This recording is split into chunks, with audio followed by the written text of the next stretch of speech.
महागुरु महेश्वर शिव के चरण कमल में प्रणाम। मेरा प्रणाम स्वीकार हो। इस माँ के प्रांगण में उपस्थित अदृश्य सत्ता के चरण कमल में प्रणाम। मेरा प्रणाम स्वीकार हो। इस कालखंड के महामानव साहब श्री नीलमानंद मां नीलमानंद के चरण कमल में प्रणाम। मेरा प्रणाम स्वीकार हो।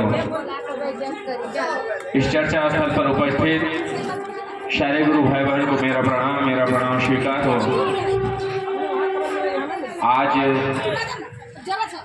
नवरात्रि का पहला दिन एवं नववर्ष की हार्दिक शुभकामनाओं आप सभी को। शिव शिष्य पवन आप लोग का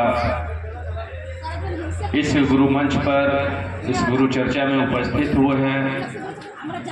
ये हमारा सौभाग्य है कि हम आप लोग के बीच में उपस्थित हुए अपने गुरु की बात को लेके। तो शिव गुरु की शिष्यता में कहा गया कि वो स्वयं महादेव गुरु भी हैं, वो देव हैं, वो महादेव हैं, वो गुरुओं के गुरु गुराधिपति है। और गुरुओं के गुरु होने की वजह से उस महेश्वर शिव को किसी तरह का वर्जना नहीं है, कोई बंधन नहीं है। हम और आप जिस स्थिति में है, जहां हैं, वहीं से अपने महागुरु महेश्वर शिव की बात सुने और उस महादेव से मन ही मन संप्रेषण करें, प्रार्थना करें कि हे शिव आप मेरे गुरु हो, मैं आपका शिष्य हूं, मुझ शिष्य पर दया कर दीजिए। और उस महादेव को मन ही मन नमः शिवाय द्वारा प्रणाम करने की कोशिश कीजिए।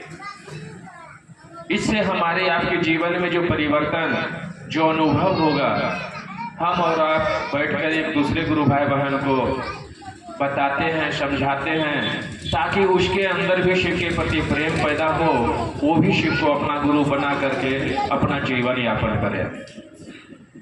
शिव गुरु की शिष्यता में कहा गया है कि हम और आप जितने भी गुरु भाई बहन के नाम की घोषणा हो चुकी है, जो गुरु भाई बहन नहीं बने हैं, कई पूर्व जन्म के कर्म फल हमारे आपके सुंदर हैं, तो ही हमारे आपके जीवन में गुरु शिव हुए हैं। कई जन्म के कर्म फल का ये प्राप्ति है।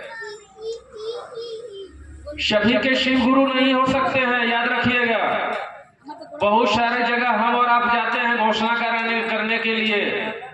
बहुत सारे आदमी कहता है ना हम ना मानव, हम नहीं मानते हैं। उसका कर्म फल भारी है। हमारा आपका कर्म फल कितने सुंदर है, जो कि इस जन्म में हमें आपको शिव जैसे गुरु मिले हैं। वो महेश्वर शिव जिसको हम और आप चित्रण देखते हैं, फोटो देखते हैं, वहां पे बाघ, बैल, पशु, पक्षी सभी प्रेम पर्पस से हैं। क्यों है? क्योंकि शिव गुरु की शिष्यता में ही एक प्रेम है ऐसा। यहाँ बाघ के जैसा करने वाले भी है, चूहा के सामने दो अकने वाले भी है। और यही शिव गुरु की शिष्यता में हमारी आपकी आज जो दिखने को मिल रहा है, ऐसा नहीं हो रहा है। क्यों पता है? क्योंकि जिस चीज को हमें छोड़ना है उसे ग्रहण कर रहे हैं, जिसको नहीं छोड़ना है जिसको ग्रहण करना है उसको छोड़ दे रहे हैं। शिव गुरु शिष्य सिखाती है प्रेम, लेकिन हम और आप प्रेम से विलगाव होते जा रहे हैं। ये उत्पन्न हो गई है हमारी आपके बीच में। और हम और आप कहते हैं प्रथम सूत्र में कि हे शिव आप मेरे गुरु हैं। नहीं, वो गुरु आपके नहीं हैं। जब हमारे आपके शिव जैसे गुरु हो जाएंगे और हम उनके अगर शिष्य हो जाएंगे, तो हम और आप सुने हैं एवं जानते भी हैं, कहा ही गया है गुरु अपने शिष्य को अपने जैसा बना लेता है। लेकिन कहां हम कहाँ आ गए हैं? कहता है चलिए थे हरि भजन को होटल लगे कपास, चले थे हरि भजन को होटल लगे कपास। आए हैं गुरु की बातें करने लगे हैं अपने में हरियाणे, तू बड़ा तो हम बड़ा। यहाँ पर कोई नहीं बड़ा, एक ही को बड़ा है, वो है हमारे गुरुजी महादेव। यहाँ कोई जी नहीं चलेगा। 5G 4G का जमाना गया, अब आया है गुरु जी का जमाना।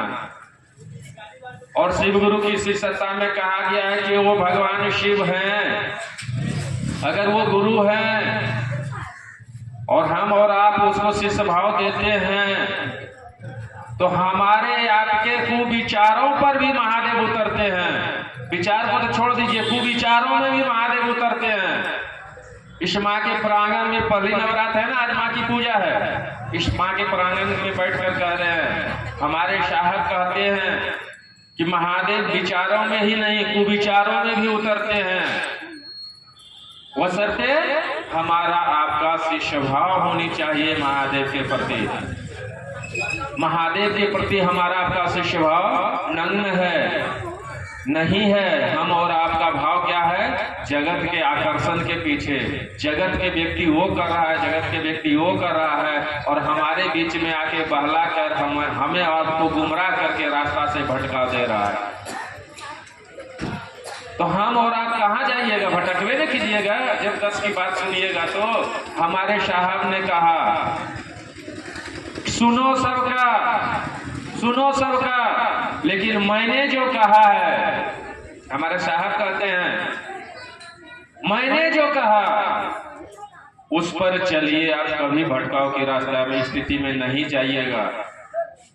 लेकिन हमारे आपके बीच में साहब की वाणी को रखने के लिए भी उसे गुरु भाई बहन नहीं मिलते हैं कि साहब की दिशा निर्देश हमें और आपको प्राप्त हो, जो कि हम सही दिशा में चले, नहीं प्राप्त होता है। और जो भी गुरु भाई बहन आते हैं अपना सम्मान कमाने के लिए, कालर हिलाने के लिए आ जाते हैं ताकि हमें सब कोई पूछे। ये स्थिति हो गई है, तो सचमुच में हम भटकेंगे ना। इसी प्रांगण में साहब की बहू जो आ रही है, उन्हीं की पता पूछेंगे। हम और आपको तो साहब को तो बहुत दूर से जानते हैं ना, लेकिन वो तो उनके प्रांगण में खेले हैं, कूदे हैं, बड़े हुए हैं। उनके लड़के आ रहे हैं, उनके बहू आ रही है, तो उसके विषय में उससे ज्यादा कौन जानेगा? हम जान सकते हैं। जो अपने माँ बाप की गोदी में खेला हो वही न अपना पिताजी का पता बता सकता है सही से। हम और आप तो अनुमान लगाए हैं, सुने हुए बातें को सुनाते हैं, लोगों को समझाते हैं कि शिव गुरु हैं और उनके शिव शिष्यता के जनक हमारे साहब हैं। वही बात हम और आप बताएंगे। तो सचमुच में शिव गुरु की शिष्यता में गुरु शिव हैं तो है, वो बहुत पावर सत्ता है। और हमें और आपको उनकी सानिध्य में, इनके सानिध्य में, साहब के बताए हुए राजमार्ग पर कहा भी गया है कि शिव गुरु की चर्चा तभी फलदायी है जब आप 3 सूत्र की परिधि में करते हैं तो। लेकिन हम और आप 3 सूत्र की परिधि को छोड़कर अन्य परिधि पकड़ लेते हैं तो हमारे आपके स्थिति भटकाव की स्थिति हो जाती है और हमारा आपका शिष्य भाव अस्थायी नहीं हो पाता है, जिससे हमें और आपको प्रेम का आनंद नहीं ले पाते हैं, क्योंकि शिव गुरु की शिष्यता प्रेम सिखाती है। चलिए आप सभी को मेरा प्रणाम स्वीकार।